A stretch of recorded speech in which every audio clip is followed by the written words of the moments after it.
Hey loungers, Cole's here. Today I'm going to do something a little bit different and walk you through the back end of how the channel is performing and the website to go along with it. Bunny and Mosin and all those Ultimate guys on Discord give me a whole ton of crap for trying to monetize the work that I'm doing instead of just doing it for free. But at this point, I put in 6 months of work into this thing, and at 40 hours a week, we're looking at about 1,000 hours of content I've created. So I feel like it's okay to monetize, especially when you see at the rate at which it gets monetized. And let me tell you, I've had so much fun doing this. I've wanted to do YouTube for video games for the last 15 years of my life. Of course, I've had to actually work a real job up until that point, so it wasn't a possibility. But my fantastic wife gave me 6 months to figure out YouTube and to practice on video game content. And so now I can officially say I'm a professional YouTuber and a professional video game player. But unless I start playing a different game, I realistically can't keep doing this full time. So as you've probably noticed, I've cut down to about 1.5 videos a week, and that's what I plan on doing going forward. I have some other projects I've been wanting to do over the last 10 years, and so I'm going to start working on those and keep this going on the side. Because while I can't do it full time, it is a lot of fun, and interacting with you guys has been honestly the most refreshing and rejuvenating part of my career that I've had in a long time. So from the bottom of my heart, I really do thank you guys for watching and listening, and I hope I make HVH more fun to play. So now I'll walk you through my 3 sources of income so far from playing HVH. The first is the YouTube channel, and you can see here that it gets about 20,000 views a month. Last month, when I was posting 3 or 4 times a week, I think it shot up to something like 30,000 views, but it's been pretty consistent at 20,000. The big thing here is subscribers. I needed to hit 1,000 subscribers in order to get monetized. And I found that the best way to get subscribers is just to ask. So I added in that ad after the 1-minute intro, and that 20 times the number of subscribers I was getting per video. Not even kidding. I went from getting like 1 to 2 subs per video to getting like 20 to 25. So the big thing I learned is if people liked you, just ask them to subscribe and they will. And then you can see here the revenue is $157 on 23,000 views, which is something like $6 to $7 per 1,000 views. And that's actually really good. I was hoping for 5. And so 6 to 7 is obviously more than 5. So I guess you guys must click on ads or watch some other videos or whatnot. And YouTube does pay better for this type of content than I was expecting. I've seen other more kind of like serious channels get like $10 or $12 CPMs. And then if you're like doing like personal finance, it can get up to 50. So I'll take 7 all day, every day. And this is the main source of income. So you can see over the course of the month, it's gonna make something like $170. And I hope that all the content I make stays relevant for a while. So hopefully that kind of just keeps creeping up over time. On the actual video performance, you can see that the best performing one of all time is the 10 best heroes. Now, that's the one that people search for the most on both Google and YouTube, and so that's continued to gain views over time, and it's the only one over 10,000 for me, which is pretty cool.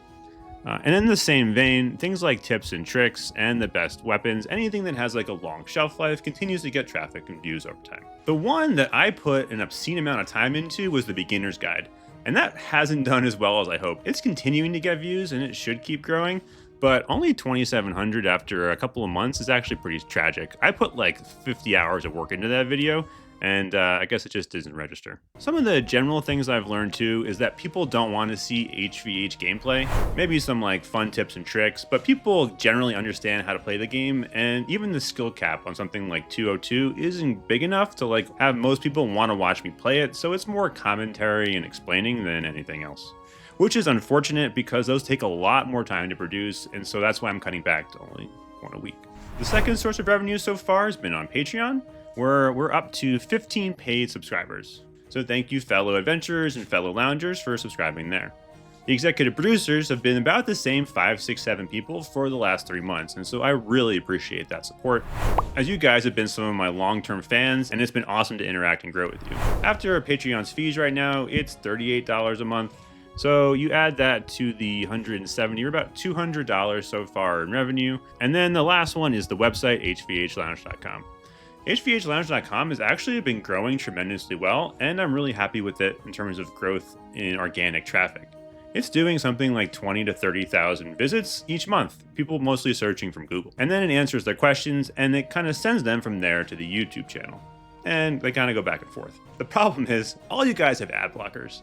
And so the CPM there is way lower than I was hoping for. You can see here in the last month, there's been 74,000 page views.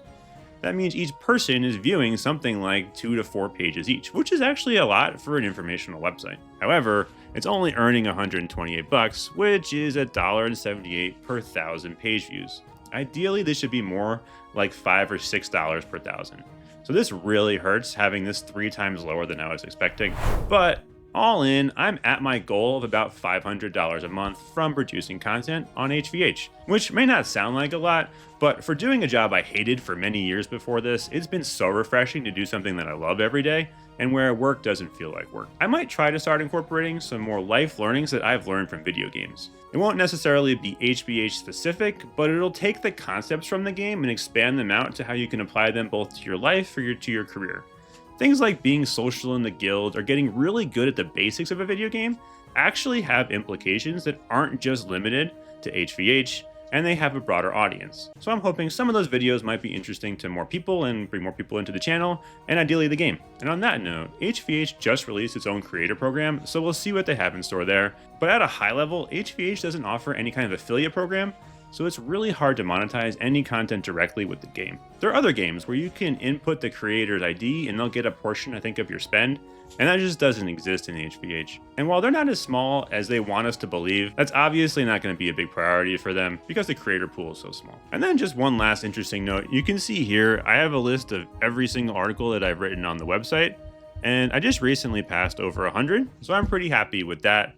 And each one is something like 3,000 or 4,000 words, so I've written about 300,000 words on HVH over the course of the last 6 months. While the revenue and the money is nice, this has been a great learning experience on how to optimize a YouTube channel and how to start up a content site from scratch. So I think it'll have larger implications on both branding and understanding how marketing works for me, but it's been a tremendous amount of fun, and I hope to continue helping you grow in your HVH journey. And I'm Coles, I'm a high-level HVH player. The executive producers of this video are Cake Invictus, Riverwind, TheWubba, Krabs, Charos, Dennis, Jason, and Lady Ikeika. Again, guys, thank you so much for your support. It's been a pleasure making this content. And while Riverwind is really scared of this little shelf hero, I find him to be absolutely adorable. So, remember, always do your adventures!